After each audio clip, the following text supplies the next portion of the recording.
చూడండి, మనము ఏ విషయం గురించి మనము ఈ సమయమందు దేవుడు మనతో మాట్లాడబోతున్నాడు, ఆయన లేఖనాల ద్వారా మనల్ని హెచ్చరించబోతున్నాడు, మనం ఒక్కసారి పరిశీలన చేద్దాం. విశ్వాసి యొక్క హృదయము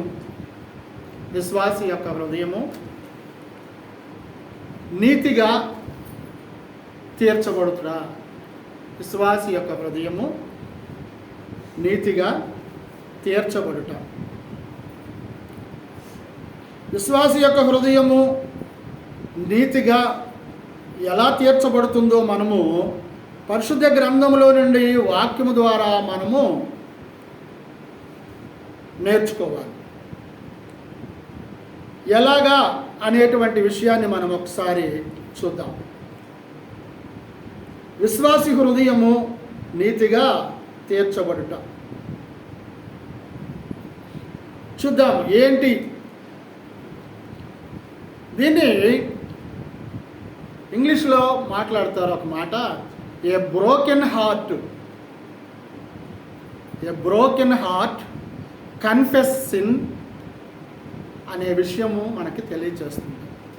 విరిగి నలిగిన హృదయము నీ పాపమును తీసివేయబడుతుంది. చూడండి, 51వ కీర్తనలో మనం చూద్దాం. 51వ కీర్తనలో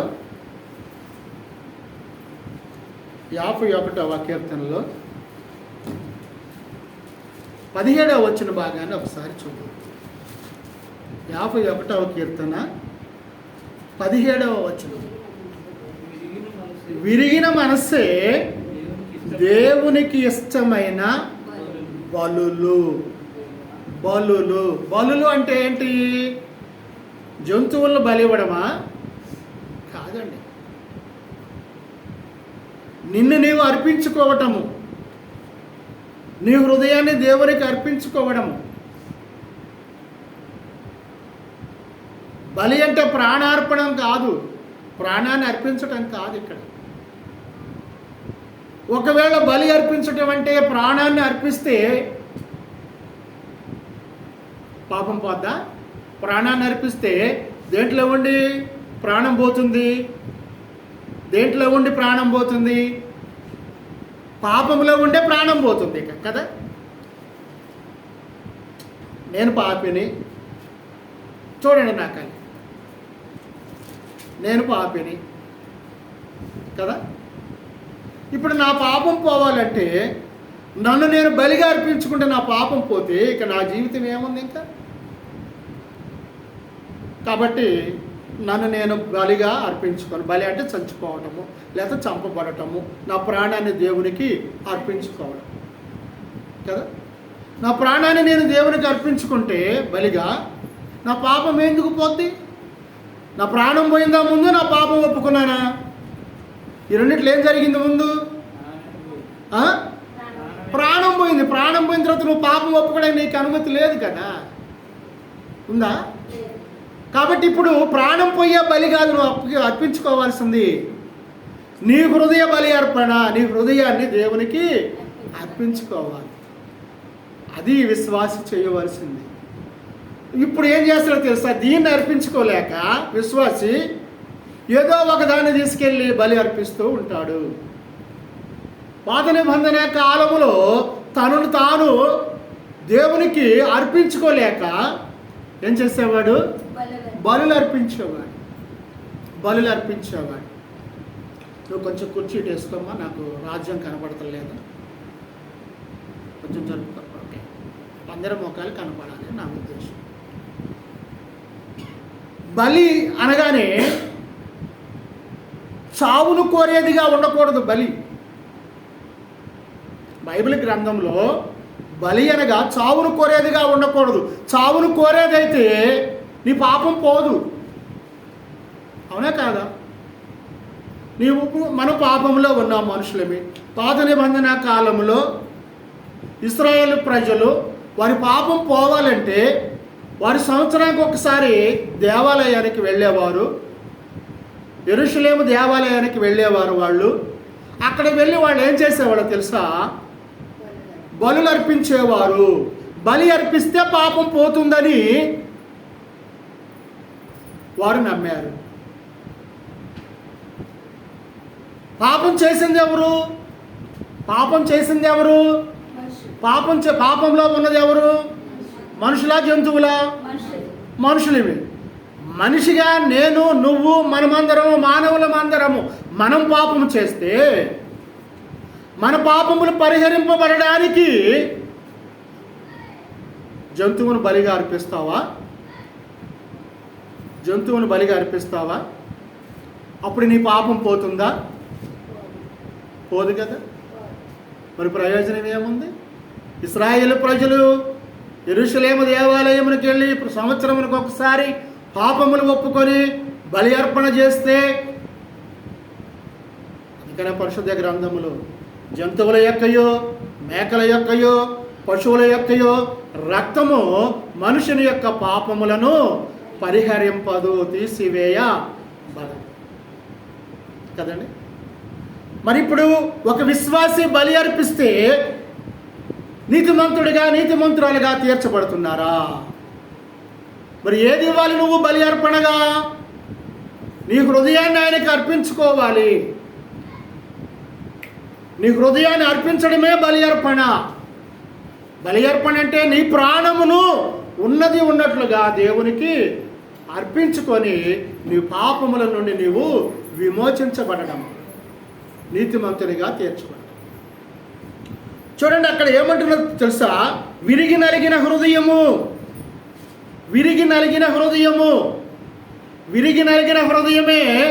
బలి అర్పణ.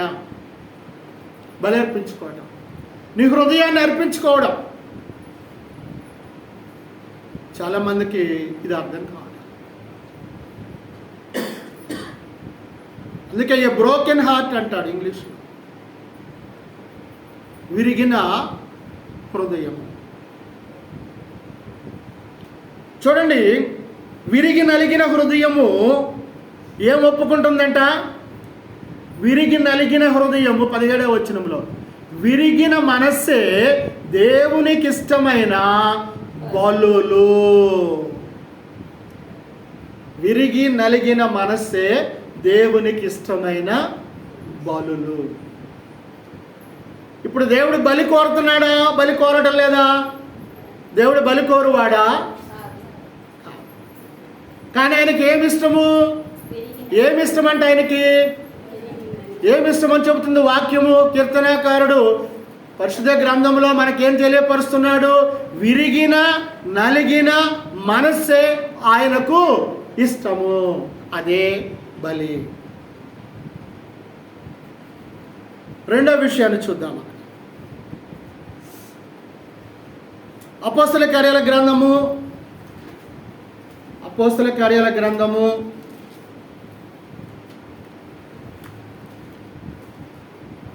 16వ అధ్యాయము. అపోస్తల కార్యాల గ్రంథము 16వ అధ్యాయము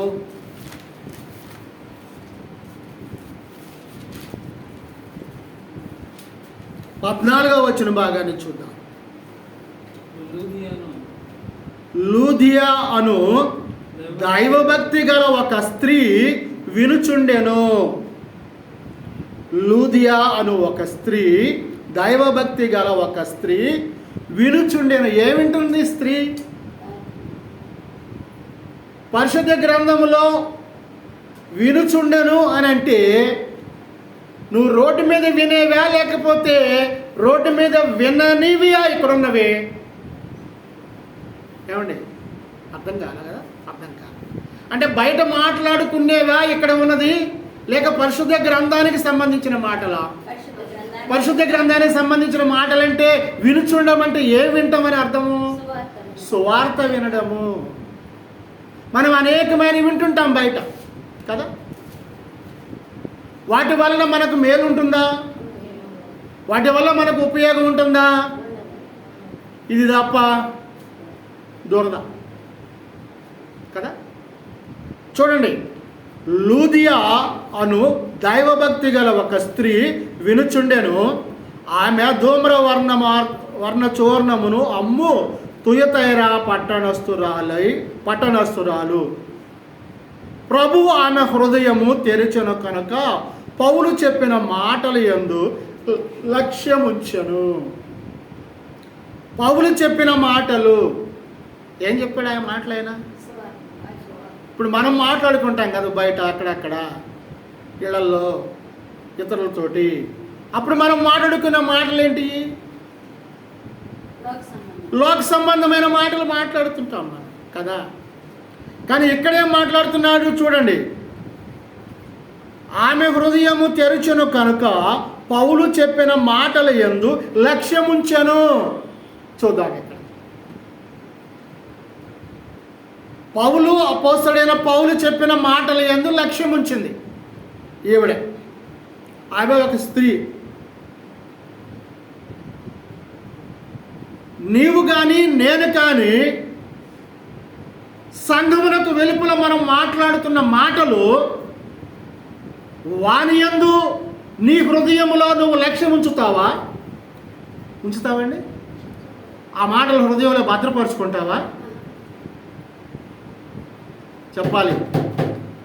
హృదయంలో భద్రపరుచుకుంటాం మనము. ఇక్కడ ఏమడే ఎక్కడ భద్రపరుచుకుంది ఆయన చెప్పిన మాటలు? మరి మనం మాట్లాడుకునే మాటలు, బయట మాట్లాడుకునే మాటలు అంతేగా, అంతకని ఎక్కువ ఏమైనా ఉంటుందా? ఏముండదు. కానీ ఇక్కడ ఏం చేస్తుంది? చెప్పిన మాటలు యందు లక్ష్యముంచనంటే ఆ మాటలు జాగ్రత్తగా విని వాటిని అనుసరిస్తుంది. మరి మనం బయట మాట్లాడుకునే మాటలు మనం అనుసరించేవిగా ఉంటాయా? అనుసరించే మాటలు లేక అంగీకరించే మాటలు, అవి మనకు ఉపయోగించబడే మాటలు, మనకు మేలు కలిగే మాటలు మనం మాట్లాడుకుంటామా?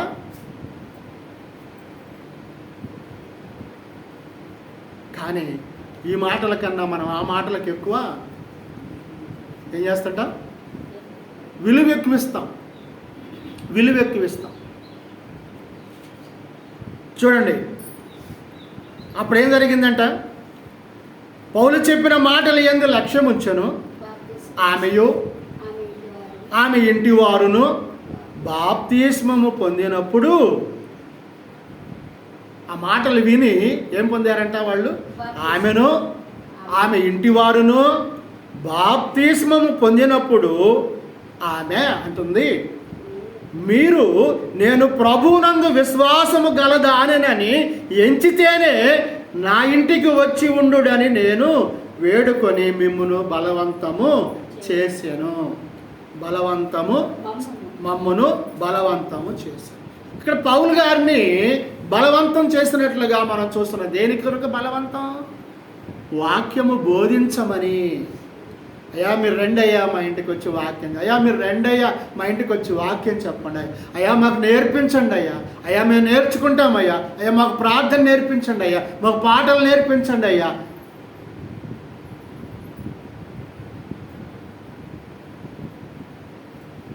ఎంత ప్రాధాన్యత కలిగిన స్త్రీయో తెలుసా ఏవిడే? కాబట్టి ప్రియా దేవుని సంఘం, తెరవబడిన హృదయము దేన్ని అంగీకరిస్తుంది? తెరవబడిన హృదయం ఇప్పుడు దేన్ని అంగీకరిస్తుంది? ఏమండి? విరిగి నలిగిన హృదయం దేన్ని అంగీకరిస్తుంది? వాక్యాన్ని అంగీకరిస్తుంది. అంటే నీలో విరిగి నలిగిన హృదయం కలిగిన వానిగా నీవు ఉంటే విశ్వాసములో నువ్వు బలపరచబడుతూ నీతిమంతురాలిగా నీతిమంతుడుగా నువ్వు ఉంటావు. కాబట్టి ఇక్కడ తెరవబడిన హృదయము, లూదియా హృదయము తెరవబడింది దేవుని యొక్క వాక్యము వినుట ద్వారా. లూదియా యొక్క హృదయము తెరవబడి ఆమె ఎక్కడికి నడిపింపబడింది? ఆమె కుటుంబము బాప్తిస్మము.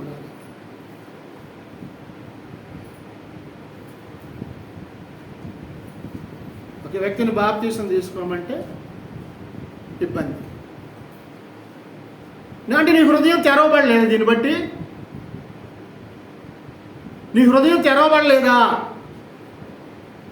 తెరవబడితే, నువ్వు లోబడితే,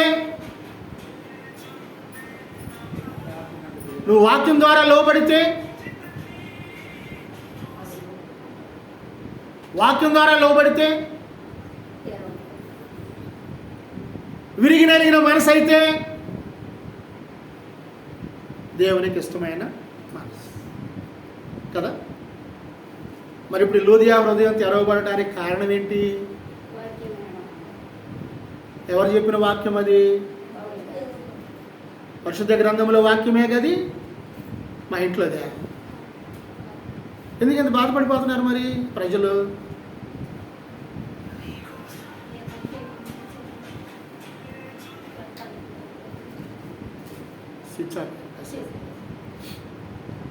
కాబట్టి ప్రియా దేవుని సంఘం, ఉదయకాలం మందు నీ హృదయం తెరవబడే, విరిగి నలిగిన హృదయమే ఆయనకి ఇష్టమైనది. విరిగి నలిగిన హృదయం ఆయనకి ఇష్టమైనది, అది గమనించు. అందరూ పాపం చేసిన వాళ్ళమే. నేను పాపం చేయలేదు, నేను ఎవరో చెప్పను ఎక్కడ కూడా. నేను పాపం చేశాను, నా తప్పును నేను తెలుసుకున్నాను. నా పాపం క్షమించడానికి ప్రభు ఈ లోకానికి వచ్చాడు. నా కొరకే కల్వరి సిలువలో ఆయన రక్తం చిందించాడు. నా కొరకే ఆయన ప్రాణం పెట్టాడు.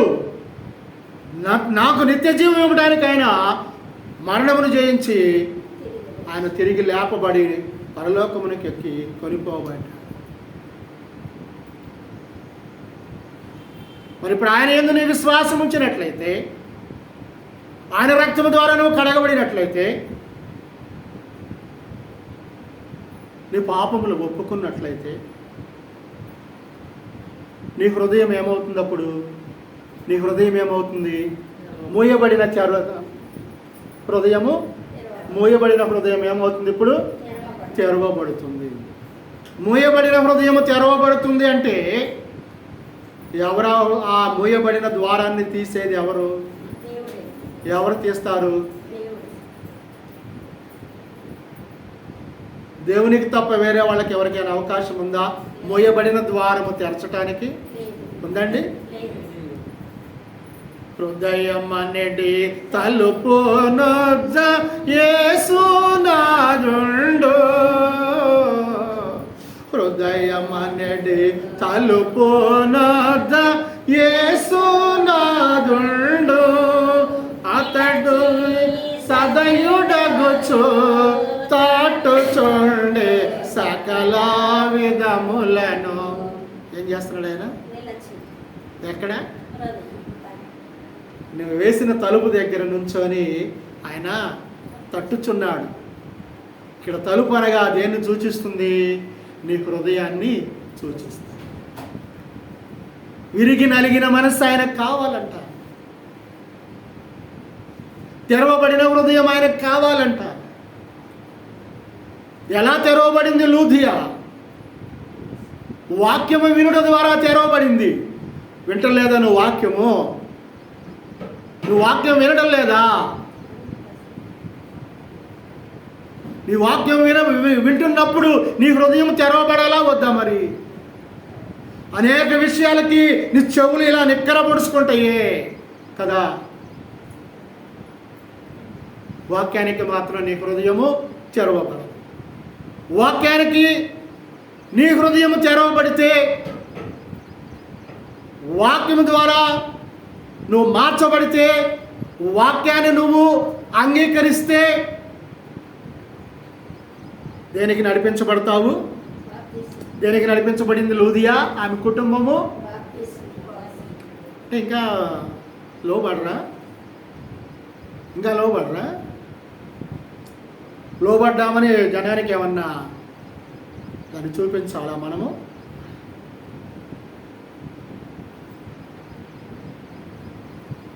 అంటే ఇలా వాక్యం చెప్పకూడదా సంఘాల్లో? నాకు అర్థం కావటం లేదు.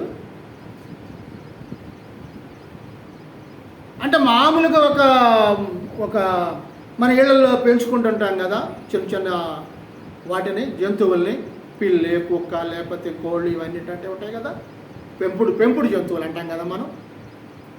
మన ఇళ్లలో పెంచుకునే దాన్ని ఎంత చక్కగా దువ్వుతావో నువ్వు కదా.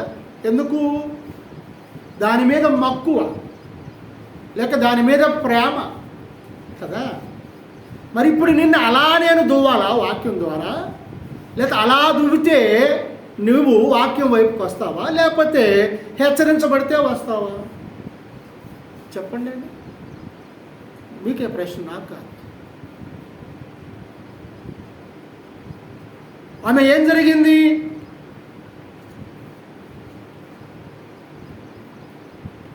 ఆమె ఎక్కడుందో చూద్దాం. ముందు 13వ వచనములో, విశ్రాంతి దినమున గవిని దాటి నదీ తీరమున ప్రార్థన జరుగుననుకుని అక్కడికి వచ్చి కూర్చుండి కూడి వచ్చిన స్త్రీలతో మాట్లాడుచుంటిమి. విశ్రాంతి దినము. ఎవరికిది విశ్రాంతి దినము? ఎవరికి విశ్రాంతి దినము? ఇశ్రాయేలు ప్రజలకు. విశ్రాంతి దినమున వారు కూడుకునేవారు. మనము ప్రభు దినమున మనము కూడుకుంటున్నాము. ఎవరెవరు కూడుకున్నారంట? విశ్రాంతి దినమున గవిని దాటి నదీ తీరమున ప్రార్థన జరుగుననుకొని అక్కడికి వచ్చి కూర్చుండి కూడి వచ్చిన స్త్రీలతో మాట్లాడుచుంటిమి. అప్పుడు లూదియా దైవభక్తి గల ఒక స్త్రీ వినుచుండెను. ఆ స్త్రీలలో దైవభక్తి కలిగిన స్త్రీ ఒక వ్యక్తి వింటుంది. ఇంకా ఆమె మారు మనసు పొందలా. ఆమె ఇంకా బాప్తిస్మము పొందలా. కానీ మంచి వ్యక్తి, దైవభక్తి కలిగిన వ్యక్తి. కేవలము దైవభక్తి ఒక్కటి ఉంటేనే సరిపోతుందండి ఇప్పుడు? ఏమండి చెప్పాలండి, దైవభక్తి ఒక్కటి ఉంటేనే సరిపోద్దా? ఏమండి?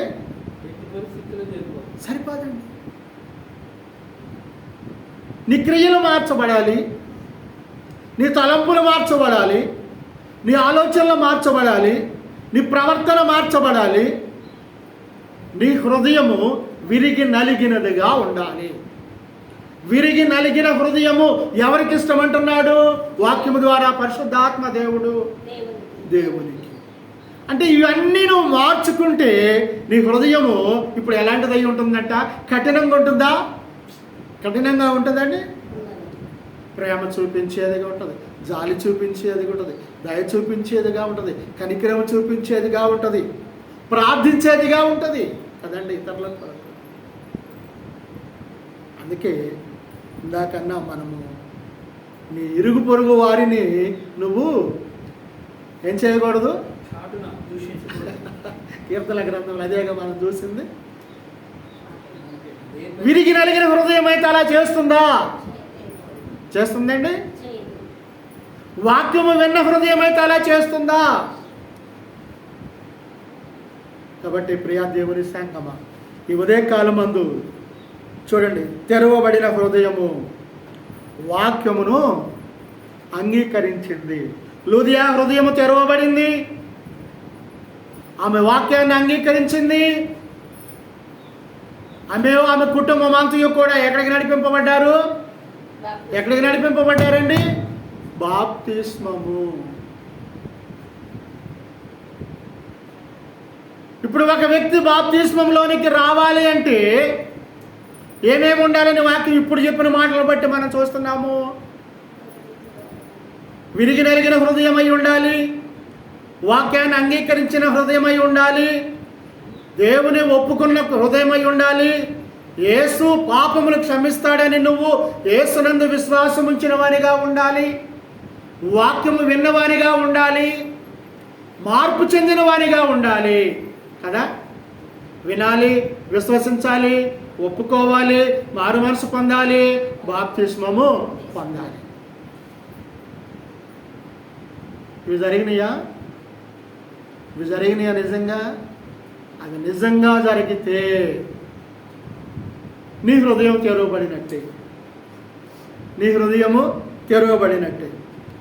విశ్వాసి యొక్క హృదయము, నీ హృదయం అంటే అది.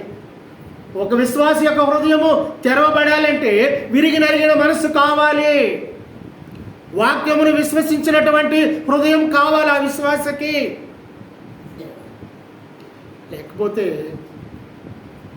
నువ్వు విశ్వాస జీవితంలో నీతిమంతునిగా నువ్వు తీర్చబడలేకపోతావేమో. జాగ్రత్త. మూడవ విషయాన్ని చూద్దాం. ఎఫ్సీలకు రాసిన పత్రిక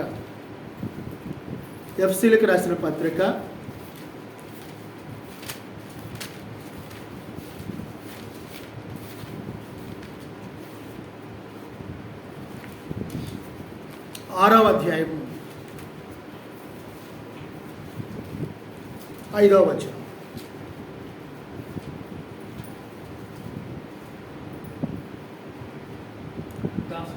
దాసులారా,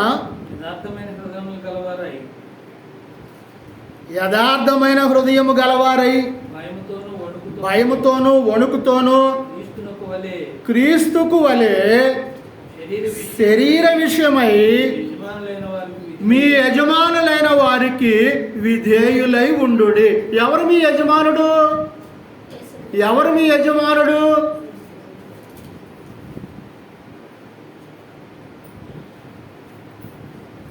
నీ యజమానుడు అంటే నీ భర్త అని నీకు తెలుసు. అంతవరకు నీ యజమానుడు అంటే నీ భర్త అని నీకు తెలుసు కదా. ఈ వాక్య భాగంలో మొదటిగా భౌతిక సంబంధమైన యజమానుడు నీ కుటుంబ యజమానుడు కదా. ఎలా ఉండాలి?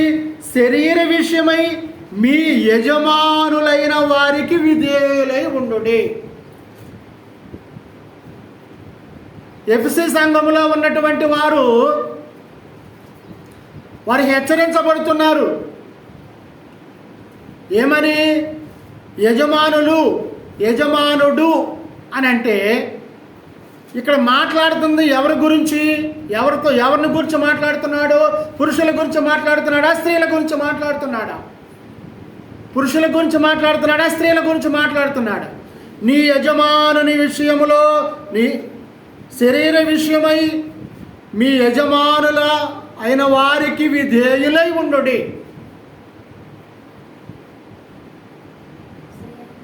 స్త్రీలకు చెబుతున్నాడా? పురుషులకు చెబుతున్నాడా? ఏమండి? స్త్రీలకి. స్త్రీకే యజమానుడు. పురుషుడికి ఆమె ఏమవుతుంది? అవుతుందా యజమానురాలు? ఆమె గృహస్థురాలు అవుతుందా? ఎందుకంటే పురుషుడిపై స్త్రీ ఆధిక్యత లేదు బైబిల్ ప్రకారం కదా. కాబట్టి యజమానుడి బాధ్యత స్త్రీ పోయడానికి వీలు లేదు యజమానుడు లేకపోతే. ఇది భౌతిక సంబంధమైన లేక కుటుంబ సంబంధమైన విషయాలను బట్టి ఇక్కడ మాట్లాడుతూ ఉన్నారు. ఇప్పుడు ఇలాంటి పరిస్థితిలో ఎలాగుండాలి? నీ హృదయం ఎలాగుండాలి? యజమానునితో ఏకీభవించేదిగా ఉండాలా, లేక యజమానునితో సఖ్యత లేనిదిగా ఉండాలా? ఏమండి? భార్యాభర్తలు ఇద్దరి మధ్య సఖ్యత ఉండాలా వద్దా? ఏక హృదయం కలిగి ఉండాలా వద్దా? లేదా ఎడ్డమంటే తడ్డమంటే ఎలా ఉండాలా? అలా ఉంటే నువ్వు హృదయం ఎలా తెరవబడినట్టే ఇది దేవుని వాక్యానికి? ఎలా నీ దేవుని వాక్యం ద్వారా నువ్వు మార్చబడిన వానిగా ఉన్నావు? ఎలా నువ్వు విరిగి నరిగిన హృదయంగా నువ్వు ఉన్నావు? నీ హృదయం దేవునికి ఇష్టమైనదిగా ఎలా ఉంటుంది? నీవు ఏక హృదయం కలిగి ఉండాలి యజమానుడితో. ఏ సింగిల్ హార్ట్ అంటున్నాడు దాన్ని. మీ ఇద్దరి హృదయము ఏకమై ఉండాలి.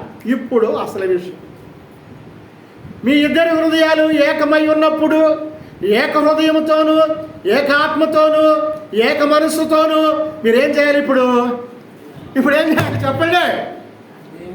ఏం చేయాలి? చేస్తున్నారా? మరి చేస్తున్నారా? ఏమనుకోకండి చదువుతున్నానని. భర్త ఎక్కడుంటే భార్య ఎక్కడ ఉంటుంది, భార్య ఎక్కడుంటే భర్త ఎక్కడుంటాడు, పిల్లలు ఎక్కడుంటే తల్లిదండ్రులు ఎక్కడుంటారు. ఇది ఏక హృదయం అంటారు దీన్ని. ఎక్కడైతే అలాంటి దేవుడే కదండి అన్నారు. మరి నొచ్చుకోవద్దు దయచేసి నేను మాట్లాడే మాట, ఎందుకంటే ఇది వాక్యం నా ఇష్టం కాదు.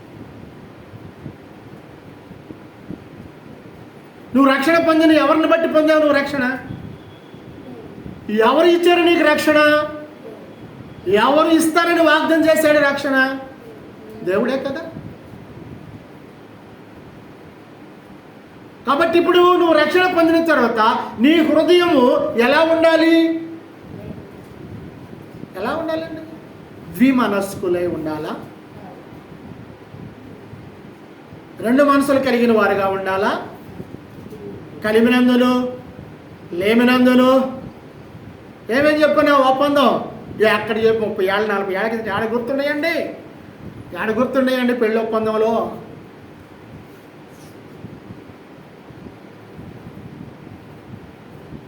వ్యాధినందును బాధనందును ఇంకా గుర్తులేదా? నవ్వుకుంటారు ఎందుకు? మా పెళ్ళిని మాకు గుర్తు చేశాడు మా పాస్టర్ గారనే. గుర్తు చేసుకోవాలని అది కాదు. నీ హృదయమును దేవునికి ఇచ్చి ఆయన చెప్పినట్లుగా నువ్వు ఏక హృదయముతో నమ్మకముగా ఏం చేయాలి? నువ్వు దేవుణ్ణి సేవించాలి. అప్పుడు విశ్వాసి హృదయము అనగా నీ హృదయము దేవునికి ఇష్టమైనదిగా ఉంటుంది అనే విషయాన్ని నువ్వు జ్ఞాపకం చేసి. కాబట్టి ప్రియా దేవుని సన్నిధి, ఈ ఉదయకాలమందు నువ్వు ఎలా ఉన్నావు? నీ విశ్వాస జీవితం ఏంటి? ఎప్పుడైనా ఆలోచన చేసావా? అసలు నేను విశ్వాసనేనా కాదా అనే విషయం కూడా ఆలోచన చేయండి మొదట.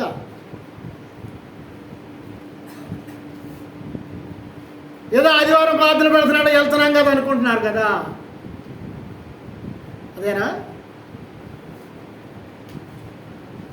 ఆదివారం ప్రార్థనకి వెళ్తున్నావంటే ఆ వారం అంతా నువ్వు ఎలా ఉండాలని దేవుడిని హెచ్చరిస్తూ పంపిస్తున్నాడు ఆయన మాటల ద్వారా, ఆయన వాక్యం ద్వారా. ఇంటికి ఎలా ఉండాలని? నీతిగా ఉండాలనే కదా. నీ విశ్వాసంలో నువ్వు తప్పిపోకూడదనే కదా, అవునా? అదేనా? మంచిది. అపోస్తలుడైన పేతురు గారు రాసిన మొదటి పత్రికలో చూద్దాం. అక్కడ ఆయన ఏమంటున్నాడు? పేతురు రాసిన మొదటి పత్రిక 1వ అధ్యాయము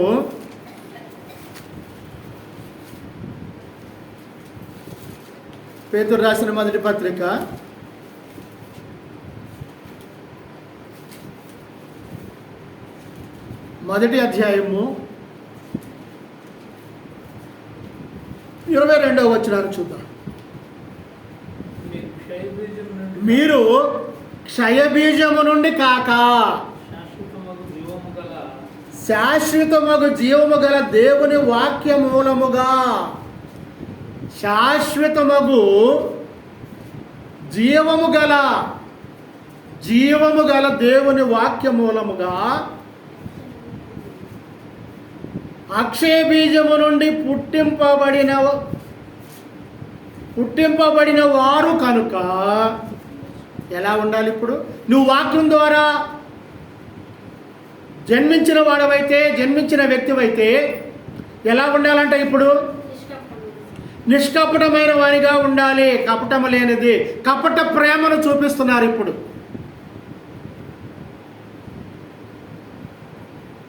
మనుషుల్లో ప్రేమ లేదు ఇప్పుడు. ఒకవేళ ఆ ప్రేమ ఉందంటే ఏదో ఆశించో, లేక స్వప్రయోజనమో, లేక స్వలాభమో ఉండి ప్రేమ చూపిస్తున్నాం. కానీ పరిశుద్ధ గ్రంథంలో ఏం చెప్తుంది? నిష్కపటమైన, కల్మషము లేనిది, స్వార్థము లేనిది, సొంత లాభాన్ని ఆశించేదిగా ఉండకుండా కదండి, నిష్కపటమైన సహోదర ప్రేమ. అన్నని తమ్ముడు ప్రేమిస్తే మోసపూరితమైన ప్రేమ అది. ఏమండి? భార్య భర్తను ప్రేమిస్తే మోసపూరితమైన ప్రేమ, తల్లి బిడ్డను ప్రేమిస్తే మోసపూరితమైన ప్రేమ కాదు కదా. మరి అలాంటి ప్రేమను నీ బిడ్డ పట్ల నువ్వు చూపిస్తున్నావే, నీ తోటి సహోదరుని పట్ల నీవు నిష్కపటమైన ప్రేమను ఎందుకు చూపించలేకపోతున్నావు? కీర్తనల గ్రంథంలో చదివింది అదేగా, 5వ వచనంలో నీ పొరుగువానిని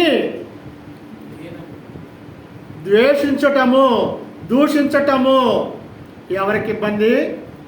ఎవరికి ఇబ్బంది? మనకు కాదు. ఎవరికి ఇబ్బంది అంట? అసలు ఆయనకి మొదటి ఇబ్బంది. దానివల్ల దూషించిన వ్యక్తికి ఏంటంట? సంహరించబడు. మరి చూడండి, నిష్కపటమైన ప్రేమ నీ బిడ్డ పట్ల నువ్వు చూపిస్తున్నావు, నీ భార్య పట్ల నువ్వు చూపిస్తున్నావు, నీ భర్త పట్ల కూడా చూపిస్తున్నావు. నిజమా కాదా? అది కూడా మోసమేనా? ఏమండి, అది కూడా మోసమేనా? అది కూడా మోసమే అయితే నువ్వు దేవుని ప్రేమిస్తున్నాననే విషయం కూడా మోసమే కాదా? నీ భర్త పట్ల ప్రేమ కలిగి ఉన్నావు అని అంటే, నీ భార్య పట్ల ప్రేమ కలిగి ఉన్నావు అంటే, నీ బిడ్డల పట్ల నువ్వు ప్రేమ కలిగి ఉన్నావంటే అది నిష్కపటమైన ప్రేమ అయి ఉంటే, అట్టి నిష్కపటమైన ప్రేమే ఎవరి యందు ఉండాలి? నీ సహోదరుని యందు కూడా ఉండాలి. అంతేకాని ద్వేషించేవానిగా, దూషించేవానిగా ఉండకూడదు. అది ఎప్పుడు ఉంటుందంటే విరిగి నలిగిన హృదయము నువ్వు కలిగి ఉన్నప్పుడు, దేవుని వాక్యము ద్వారా నీ హృదయము తెరవబడినప్పుడు.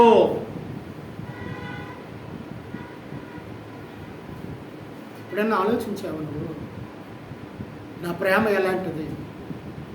నేను మాట్లాడుతున్న మాటలు ప్రేమపూర్వకమైనవిగా ఉంటున్నాయా? తెలీదా మన మనసుకి? తెలీదండి మన మనసులకి?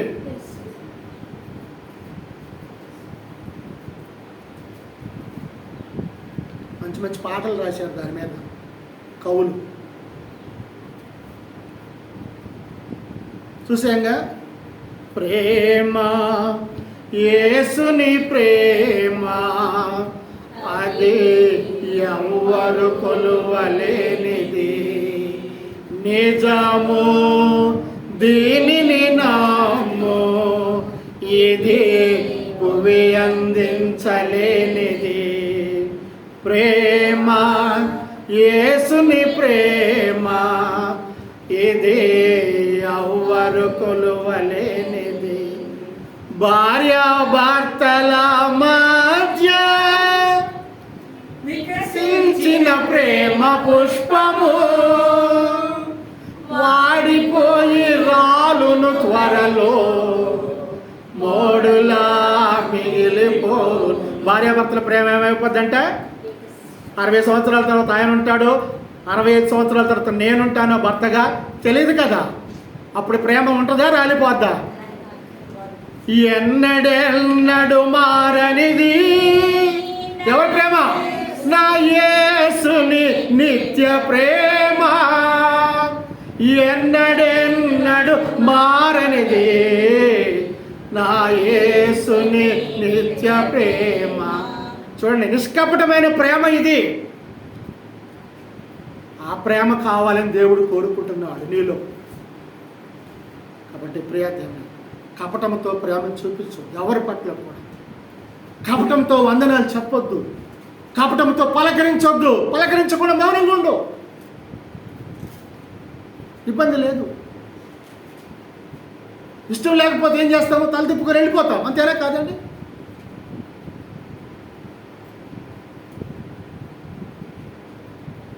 అది దేవునికి ఇష్టము కాదు. దేవుడు ఏం కోరుకుంటున్నాడు? దేవుడు ఏం కోరుకున్నాడు ఇక్కడ? అక్షయ బీజము నుండి, జీవము గల దేవుని వాక్య మూలముగా అక్షయ బీజము నుండి పుట్టింపబడిన వారు కనుక ఎలా ఉండాలంటే ఇప్పుడు వీళ్ళు నిష్కపటమైన ప్రేమ ఎవరి పట్ల? సహోదర ప్రేమ కలుగునట్లు మీరు సత్యమునకు విధేయులవుట చేత, సత్యమునకు లోబడుట చేత. సత్యమనగా ఏంటి? ఆయన వాక్యము సత్యము కదా. ఆ వాక్యమునకు నువ్వు విధేయులవుట వలన మీ మనస్సులను పవిత్రపరచుకొని వారై ఉండి. ఎట్టా? ఇప్పుడు మనసులు ఎలా ఉండాలంట? పవిత్రపరచుకోవాలంట. ఎట్టా? అసలు ఇది సాధ్యం. అసలు మన మనసు పవిత్రపరచబడటం లేదు. కారణం ఏంటి? నీ హృదయము వాక్యము ద్వారా తెరవబడకపోవటమే. నీ హృదయము కలుషితంతో ఉంది, నిష్కపటంతో ఉంది. నిష్కపటమైన ప్రేమ లేదు నీలో, కపటంతో ఉంది. లాభాపేక్షతో ఉంది, స్వార్థంతో ఉంది.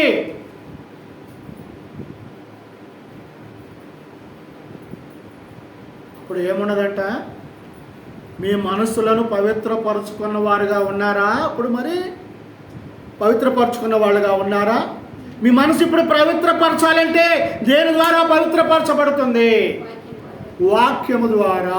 లూదియా హృదయము, లూదియా యొక్క మనస్సు దేని ద్వారా పవిత్రపరచబడింది, తెరవబడింది? వాక్యం ద్వారా. మరి నీ హృదయం వాక్యం ద్వారా తెరవబడదా? తెరవబడదా? దానికి ఏమైనా పెట్టుబడి ఉందా? లోబడితే ఏమైనా నష్టమా? యథార్థంగా మాట్లాడితే ఏమైనా నష్టమా? నీలో ఉన్న కపటాన్ని తీసేసుకుంటే ఏమైనా నష్టమా నీకు? నీలో ఉన్న అన్నీ నువ్వు తీసేసుకుంటే నీకు లాభమే.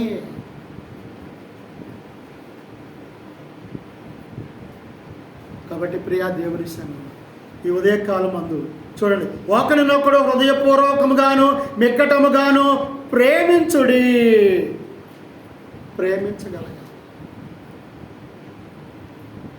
నువ్వు ప్రేమ చూపించేవానిగా ఉండాలని దేవుడు కోరుకుంటున్నాడు. అందుకే దేవుడు లోకమును ఎంతో ప్రేమించి ఏం చేశాడు? ఎవరిని పంపించాడు? తన అద్వితీయ కుమారుడైన యేసుక్రీస్తు వారిని పంపించాడు. దేవుడు నిన్ను ప్రేమించాడా మొదట? నువ్వు దేవుడిని ప్రేమించావా? ఏమండి, దేవుడు నిన్ను మొదట ప్రేమించాడు, నువ్వు ప్రేమించావా ఆయన్ని? ఆయనే నిన్ను మొదట ప్రేమించాడు. ఆయన యొక్క మొదటి ప్రేమ చాలా గొప్పది. ఆయన యొక్క ప్రేమ చాలా గొప్పది. ఆయన ప్రేమలో నిష్కపటం లేదు. ఆయన స్వలాభం కొరకు ప్రేమించలా. నమ్మకమైన వానిగా ఉండాలని నిన్ను ప్రేమించాడు. నీతి కలిగిన వానిగా ఉండాలని నిన్ను ప్రేమించాడు. భక్తి కలిగిన వానిగా ఉండాలని నిన్ను ప్రేమించాడు. యథార్థత కలిగిన వానిగా ఉండాలని ప్రేమించాడు. పాపము లేనిగా ఉండాలని ఆయన ప్రేమించాడు నిన్ను. చూడండి, అందుకే అంటున్నాడు, నిర్మల హృదయము, నిర్మలమైన హృదయము అంటే నిష్కపటమైన హృదయము ఎలా ప్రేమిస్తుంది? ఎలా ప్రేమిస్తుందంట? నిర్మలమైన హృదయము. ఆ ప్రేమ చాలా గాఢమైనది. ఆ ప్రేమ చాలా గాఢమైనది, చాలా విలువైనది. మరి నీలో అసలు ఆ ప్రేమ లేదా? నిర్మలమైన హృదయము నీలో లేదా? ఏ ప్యూర్ హార్ట్ అంటున్నాడు దేవుడు దాన్ని. ప్యూర్, తెలుగులో కూడా మనకు అది పదం బాగుంటుంది. ప్యూర్ అంటే స్వచ్ఛమైనది, స్వచ్ఛమైన ప్రేమ. ఇప్పుడు స్వచ్ఛమైన ప్రేమ తల్లి బిడ్డలకు కూడా ఇవ్వలేని పరిస్థితి అయిపోయింది కదా. ఎందుకంటే తల్లి అబద్ధాలు ఆడిస్తుంది పిల్లల్ని. ఇంకా స్వచ్ఛమైన ప్రేమ ఎక్కడ చూపిస్తుంది? వాళ్ళు వస్తారు, అటు బాబు ఇటు రండి, వాళ్ళు వస్తారు, లేరని చెప్పండి. ఫోన్ నువ్వు ఎత్తరా, మా నాన్న లేడని చెప్పండి. జనరల్గా జరిగేయాక ఇవి ఫోన్లు వచ్చిన తర్వాత ఇవి. మరి ఫోన్లు రాకముందు కూడా ఉన్నాయా? అప్పుడైతే వ్యక్తిగతంగా వచ్చేవాళ్ళు. ఎవరైనా ఇంటికి వచ్చే పెద్దవాళ్ళు ఎవరైనా వచ్చి, అరే మీ నాన్న ఉన్నాడంటే లోపలుండి పిల్లోడికి ఇప్పుడు ఏం నేర్పాడు? ఏమి నేర్పాడండి? నేర్చుకుంటాడు లేడా? మంచిగా చెడిపోమని నేర్పాడు. మంచిగా చెడిపోమని నేర్పాడంట కదా.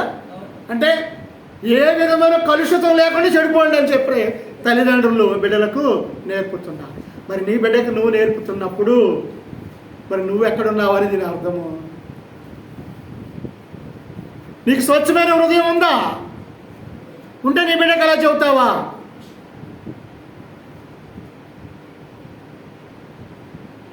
ఇవన్నీ మన జీవితాల్లో జరుగుతున్నాయా లేదా? మన వ్యక్తిగత జీవితాల్లో జరుగుతున్నాయా లేదా?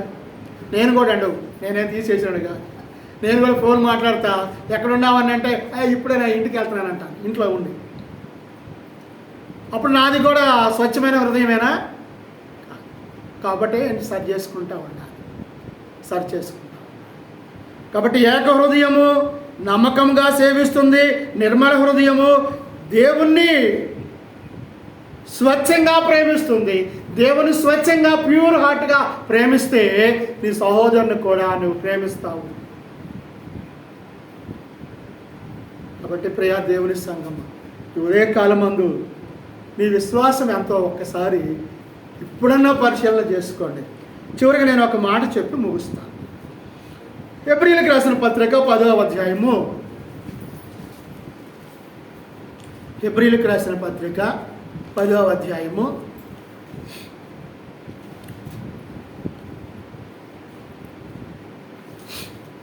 22వ వచనాన్ని చూద్దాం. మనస్సాక్షి మనస్సాక్షి మనస్సాక్షి అంటే ఏంటండి? మనస్సాక్షి అంటే ఏంది చెప్పాలి. నీకు మనస్సాక్షి ఉందా? ఇప్పుడు నేను అడిగాను, నీకు మనస్సాక్షి ఉందా అంటే ఏముందని దాని అర్థం. ఏముందని అడిగాను నేను. అమ్మాయి, నీకు మనస్సాక్షి ఉందా? ఉందా ఉందా లేదా? నీకు మనస్సాక్షి ఉందా? ఉందా? లేదని ఉన్నాను తేడా చూడు. నీకుందా మనస్సాక్షి? నీకుందా? నీకుందా మనస్సాక్షి? నాకు అసలు ఏం తెలియదు. నీకుందా మనస్సాక్షి అంటే ఏంటి చెప్పండి సార్? హృదయము. మనస్సాక్షి అంటే హృదయం. అర్థం కాల? మనస్సాక్షి అంటే హృదయం. అర్థం కాలేదు నీకు, నేను తప్పుగా పట్టలేదు కదా, అందుకని మళ్ళీ వాళ్ళు కూడా అడిగితే వాళ్ళు ఏం చెబుతారో నీకు అర్థం. మనస్సాక్షి అంటే హృదయము, మనస్సు. మనసు పొడికాడికి వెళ్ళి బింగో ప్యాకెట్ తెచ్చుకోమంది, కాళ్ళు తెచ్చుకోమంది, చేతులు తెచ్చుకోమంది, మనసు తెచ్చుకోమందా? చెప్పు. కాళ్ళు తెచ్చుకోమందా, చేతులు తెచ్చుకోమందా, మనసు తెచ్చుకోమందా? బింగో తినాలని చెయ్యి అనుకుందా, నోరు అనుకుందా, కాళ్ళు అనుకున్నాయా? చెప్పు. ఏమనుకుంది? మనసులో అనుకుంది తినాలని. మనస్సాక్షి. ఈ మనస్సాక్షి కల్మషం అయితే, అంటే నీ హృదయం కల్మషం అయితే, నీ హృదయం చెడ్డదైతే ఏమంటున్నాడు అక్కడ? చదువునన్నది. నీ మనస్సాక్షి కల్మషము తోచకుండానట్లు, అంటే నీ హృదయంలోనికి, నీ మనస్సులోనికి ఏమి రాకుండా ఉండాలంట? కల్మషము. ఏం రాకుండా ఉండాలంట? కల్మషము తోచకుండానట్లు. అంటే తోచకుండానట్లు అంటే నాకేం పని దోసట్లేదు అంటాం కదా మనం. పని దోసట్లేదంటే ఏమి దోసట్లేదు, ఏమి ఆలోచన మనకు క్రొత్తది రావడం లేదు, క్రొత్త ఆలోచన ఏమి రావడం లేదు. తోచకుండానట్లు ప్రోక్షింపబడిన హృదయములు గలవానిగా. ప్రోక్షింపబడిన హృదయము. నీ పాపములు పోవాలంటే, నీ పాపములు పరిహరింపబడాలంటే నువ్వు దేని చేత ప్రోక్షింపబడాలి? ఇప్పుడు వాక్యము ద్వారా నువ్వు ఏం చేయాలి? ఉదక స్నానం చేయబడాలి. ప్రోక్షింపబడిన హృదయము, స్నానము చేసిన హృదయము. పొద్దున్న చేసే స్నానం కాదు, రాత్రి చేసే స్నానం కాదు. ఇది 4 రోజులు చేయకుండా కూడా ఉండొచ్చు, దానికి సంబంధించింది కాదు ఇది. ప్రోక్షింపబడిన హృదయము. ప్రోక్షింపబడడం అంటే ఎక్కడి నుంచి ఎక్కడి దాకా పోయబడిద్ది? ప్రోక్షించబడడం అంటే ఎక్కడి నుంచి ఎక్కడ దాకా పోయబడిద్ది? ఎక్కడి నుంచి అండి? మొత్తము దేహమంతయు కూడా ఇప్పుడు దేని ద్వారా ప్రోక్షింపబడబడాలి? నువ్వు, నేను, మనమందరము, మనుషులమైన మనము దేవుని వాక్యము ద్వారా. నీ మనస్సాక్షి కల్మషము లేకుండా ఉండటానికి ప్రోక్షింపబడిన వారముగా, హృదయము గలవారమును నిర్మలమైన ఉదకముతో. ఉదకం అంటే ఏంటి కోటి? ఉదకము. దేంతో స్నానం చేయాలంట? ఉదకముతో స్నానము చేయాలి. ఉదకంతో స్నానం అంటే రోజు చేస్తున్నాం కదా పాస్టర్ గారు మేము. ప్రోక్షింపబడిన హృదయము. పైన ఏముంది? మనస్సాక్షికి కల్మషము తోచకుండానట్లు. అంటే నీ మనస్సాక్షి చెడ్డతనములోనికి, లేక అపవిత్రతలోనికి, కల్మషములోనికి, పాపములోనికి అబద్ధములలోనికి, మోసములోనికి నువ్వు ప్రోక్షింపబడకుండా వెళ్ళకుండా ఏం చేస్తున్నాడు? ప్రోక్షింపబడిన హృదయము, నువ్వు స్నానం చేయబడిన హృదయము. ఏ స్నానము? వాక్యము ద్వారా. వాక్యము ద్వారా ఉదక స్నానము చేసిన శరీరములు గలవారై ఉండి, అంటే మనం ఎలాంటి వారమై ఉండాలి? ఇప్పుడు బాప్తిస్మము పొందిన వారమై ఉండి, విశ్వాస విషయంలో బాప్తిజం పొందాము. ఇప్పుడు ఎలా ఉండాలి? విశ్వాస విషయంలో మనము విశ్వాస విషయంలో ఆత్మ నిశ్చయత. నీ ఆత్మ స్థిరమైనదిగా ఉండాలి, కదిలేదిగా ఉండకూడదు, చంచలమైనదిగా ఉండకూడదు, అటు ఇటు త్రిప్పబడేదిగా ఉండకూడదు, నిలకడ లేని మనసులా ఉండకూడదు. నిశ్చయత కలిగి యథార్థమైన హృదయముతో. ఇవాళంతా యథార్థమే. దేనికి? హృదయానికి. యథార్థమైన హృదయంతో మనము దేవుని సన్నిధానమునకు చేరుదము. ఇప్పుడు దేవుని సన్నిధానానికి రావాలంటే ఎలాంటి హృదయంతో రావాలి? ఎలాంటి హృదయంతో రావాలి? నిర్మలమైన హృదయమై ఉండాలి, కపటము లేనిదై ఉండాలి, ఇంకా తెరవబడినదై ఉండాలి, విరిగి నలిగినదై ఉండాలి కదండి. యథార్థ హృదయం కలిగిన వారుగా ఉండాలి. ఉదక స్నానము, వాక్యము ద్వారా ఉదక స్నానము చేయబడిన వారముగా ఉండాలి. అప్పుడే మనము ఎక్కడికి చేర్చబడతాము? దేవునికి సమీపస్తులుగా. దేవునికి సమీపస్తులుగా అంటే దేవుని యొక్క సంఘములోనికి మనము చేర్చబడేటువంటి వారముగా ఉంటాము కదా. ఇప్పుడు నువ్వు సంఘంలోనికి చేర్చబడిన వ్యక్తిగా ఉన్నావంటే యథార్థ హృదయం కలిగిన వ్యక్తిగా ఉండాలా వద్దా? నువ్వు తెరవబడిన హృదయంగా ఉండాలా వద్దా? నీతి కలిగిన వ్యక్తిగా ఉండాలా వద్దా? కపటం లేని వ్యక్తిగా ఉండాలా వద్దా? ఇవన్నీ నీలో ఉన్నాయో లేవో ఈరోజైనా ఆత్మ పరిశీలన చేసుకో. పైకి భక్తి కలిగిన వానిగా ఉండటం కాదు, కానుకలిచ్చే భక్తి కాదు, పలహారం తెచ్చే భక్తి కాదు నీది. యథార్థత కలిగిన భక్తి కావాలి. యథార్థత కలిగిన భక్తి అని ఎవరు చెప్పాలి? అది ఎవరు చెప్పాలి? సేవకులు చెప్పాలా?